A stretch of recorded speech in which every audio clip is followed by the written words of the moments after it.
Amazing what God's done in this area through these different years. Well, we're back in Philippians chapter 2, verses 25 through 30. And tonight we look at the example of Epaphroditus. We've seen in this chapter, we've seen the example of the Master, the example of Christ. We've seen the example of the mentor, and that was Paul. This morning we saw the example of the messenger, and that was Timothy. And tonight we consider the example of the member. And this is where we should all fit in. There should be an example here that challenges and helps us. How do we make a difference as members? Submissive mind was key to each of these different people as they ministered together. And this same theme verse is there, Philippians 2:3, let nothing be done through strife of vainglory, but in lowliness of mind, that each esteem others greater than themselves.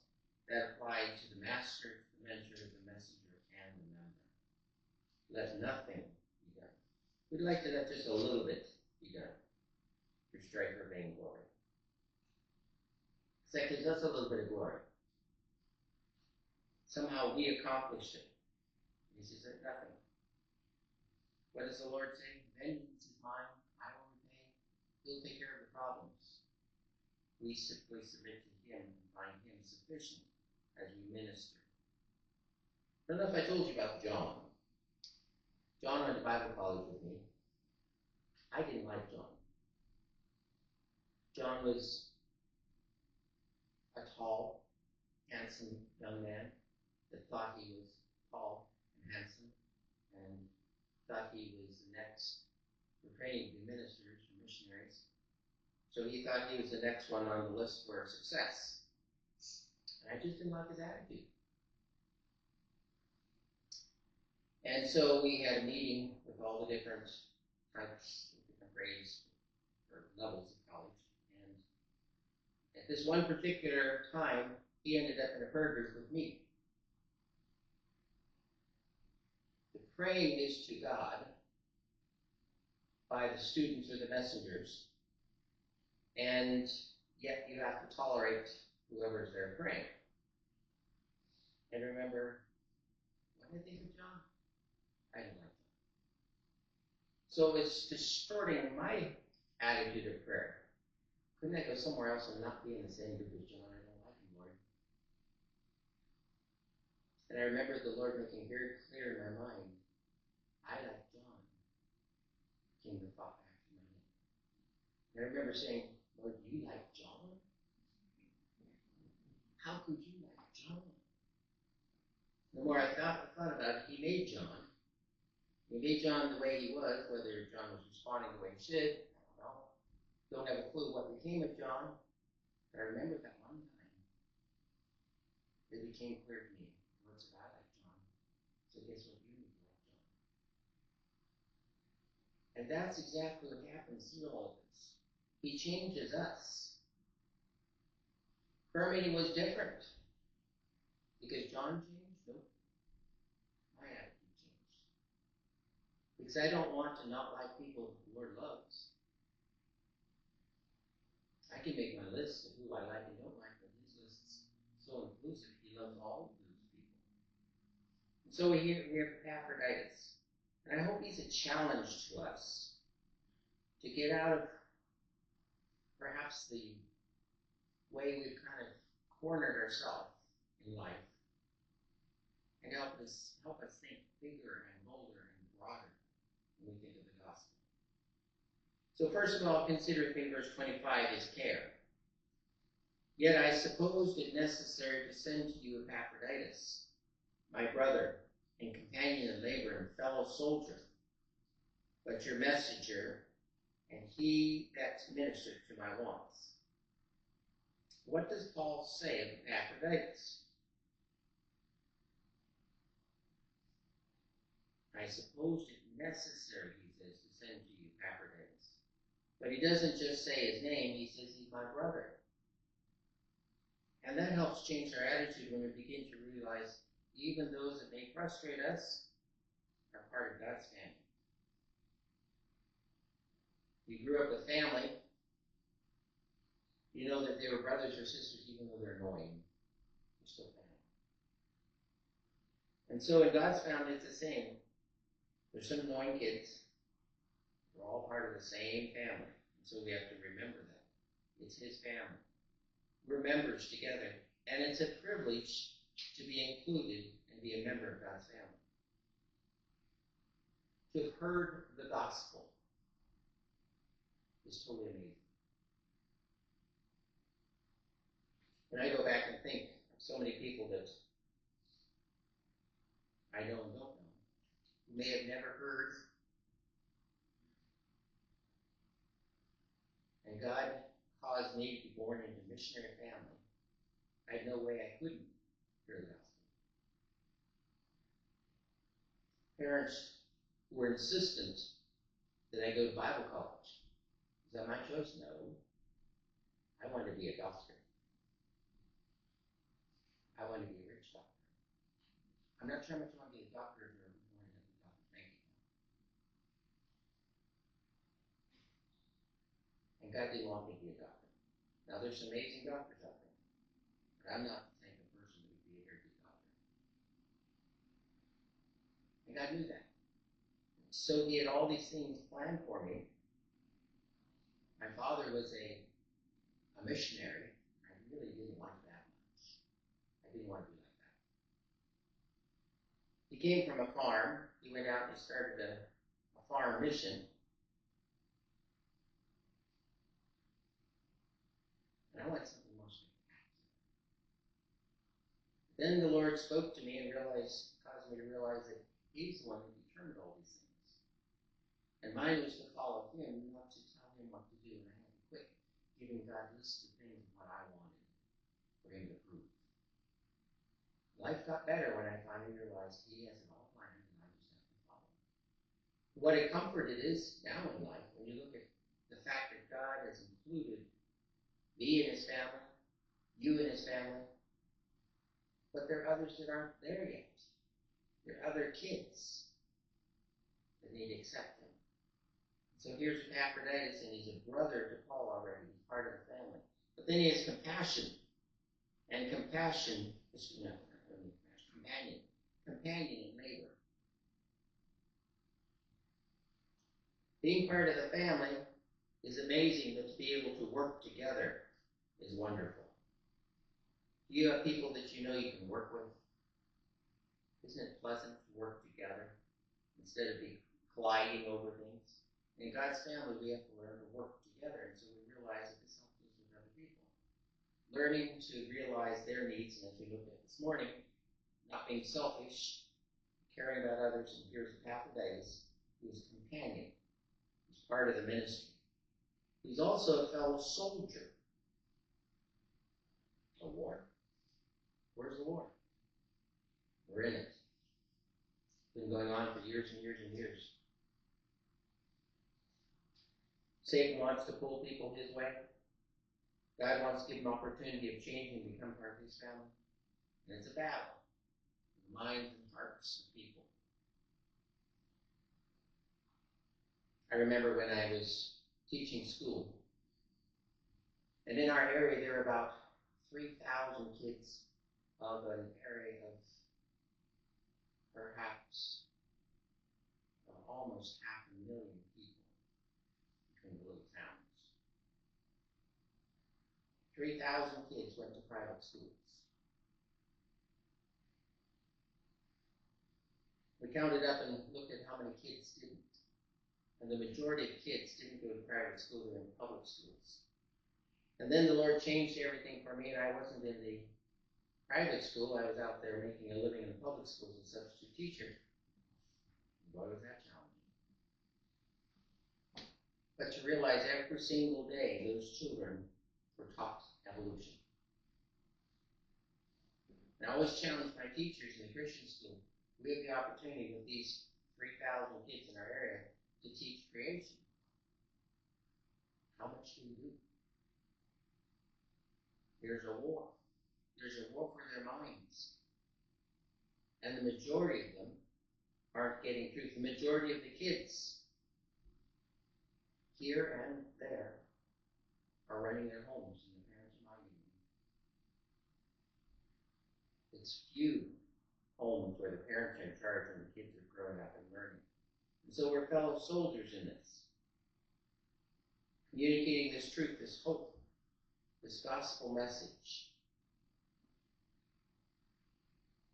The fact that God made us, loves us, and has a plan for each of us.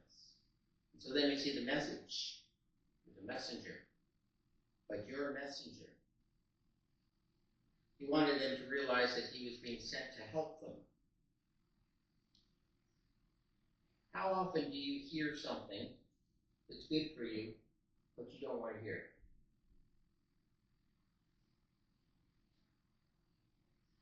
How often do we realize that there are things we need to change, but we want to change?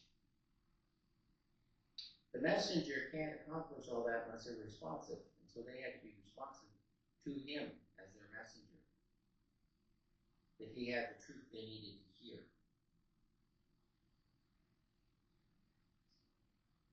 But then he was also a minister, meeting their needs. Now what was he? He was simply a member. What a list Paul gives of this man. One who could be there and make a difference. His credentials are amazing. He cared because he was a brother. His companion was a fellow soldier. He was a messenger and he was a minister. What was the concern? Verse 26. For he longed after you all and was full of heaviness because that he had heard that he had been sick. For indeed he was sick nigh unto death. But God hath mercy on him, and not on him only, but also on me also, lest I should have sorrow upon sorrow. I sent him therefore the more carefully, that when you see him again, you may rejoice, and that you may have less, and that I may have the less sorrow. 26 and 27, he was sick. What do you do when you're sick? Quit, pretty much. And sometimes that's good to get better.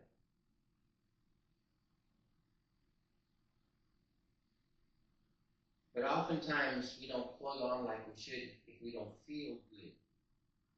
The battle goes on. And many times we need to keep remembering, even when we're sick, we're ministering. People are seeing Christ in us, or they're seeing us grouchy. He was nigh unto death, a great concern.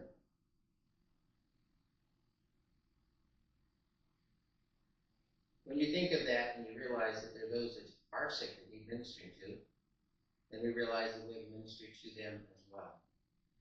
And so here Paul's showing how this member made a difference, even when he was sick. And what was his healing? It was only God's mercy, 27b. But God had mercy on him. Any time that we recover and succeed in life, it's God's mercy. We're not up to it. But he's the one that has plans and purposes and reaches out and makes a difference even in our sickness. God's mercy. The fact that we're included in the gospel, the fact that we have breath, is God's mercy. He didn't have to be that way. And if we put a list of all our good deeds, we'd have to be like Paul. Say, all the things I've done are just like filthy rags. It's God's mercy. So was Paul's burden for him. But God hath mercy on him, and not on him only, but also on me also, lest I should have sorrow upon sorrow. He says, so I send him therefore the more carefully, that when you see him again, you may rejoice, that I may be the less sorrowful. See how seriously Paul takes the building of the church that God's given him. Sorrow upon sorrow. One member gone, and others not able to grow. And so he's delighted that God gave mercy so that he could minister to them where he couldn't. Do you ever think about your prayer life and what you're doing with it? easy to pray for the things around us, things that concern us. But what about some that are far away from us? Do they matter? Missionaries, people in churches in other countries that struggle even to get to their church on a Sunday. Paul cared from where he was in that little prison cell for these people so far away. And if they were hurting, he was hurting. And so he was delighted that they could be reached and helped. How far do our prayers go? Around the world. We can make a difference everywhere as we continue to reach out. So here he's caring for them. Then what about the celebration? It's in 29 and 30. Receive him therefore in the Lord with all violence and hold such in reputation. Because for the work of Christ he was nigh unto death, not regarding his life, to supply your lack of service towards me. Paul's not complaining, but recognizing that these could have helped him, but they couldn't at this point, and here was somebody who's making a difference. And so he wants them to receive him carefully, to recognize him. Receive him therefore in the Lord with all gladness, and hold such high respect for him. Where's the difference made? In the trenches. I'm not a military person, but I have heard that that's where the real wars take place, in the trenches. I was shocked when I was studying one of the world wars and found out that at Christmas, our people and the enemies decided to stop fighting for the day. Came up, they gave each other gifts, and had fun for a day. But most of the time, it doesn't happen that way. Most of the time, it's in the trenches. And it's the people that you know that are around you that you're bumping shoulders with, the members. Do you treat them with respect? Do you show the recognition of what God's doing in their life? I trust you do. Because in God's books, it's not Paul who was the great apostle, or Epaphroditus was just a member that makes a difference. It was faithfulness wherever he put them. And the sacrifice that he had made in verse 30, because for the work of Christ he was nigh unto death, not regarding his own life to supply the lack of service towards me. So even though he was struggling physically, he continued to minister to Paul, and he did it for Christ's sake. As we come up to Easter, and we remember what Christ did for us, it was not a pretty picture. It's embarrassing that mankind was that rude and horrible. Not even thinking of him as God, just for any individual. But then when you realize that was the creator of all time, that he was willing to sacrifice so that we would have eternity with him. He knew what he had, he knew what he wanted for us, and he loves us so much that he did it because of that. So here we have Epaphroditus, mind of Christ, service to the apostle, service to the others, making a difference. Back to John. We still may not like the Johns in our life. Mary's valleys, wherever they are. But for Christ's sake, we surrender to the mind of Christ and make a difference. So that as we serve together, they see Christ in us, not our selfishness. Trust that's encouragement to you as you step into your week, to be an example of Jesus Christ wherever you go. Father in heaven, thank you for your word that reminds us how selfish we are, how temporary, fickle we are. It also shows us the big picture you have. We thank you for dying on that cross to make everything possible for us. Rising again. We anticipate and look forward to your return, and then to spend all eternity with you forever. bless us as we live this week.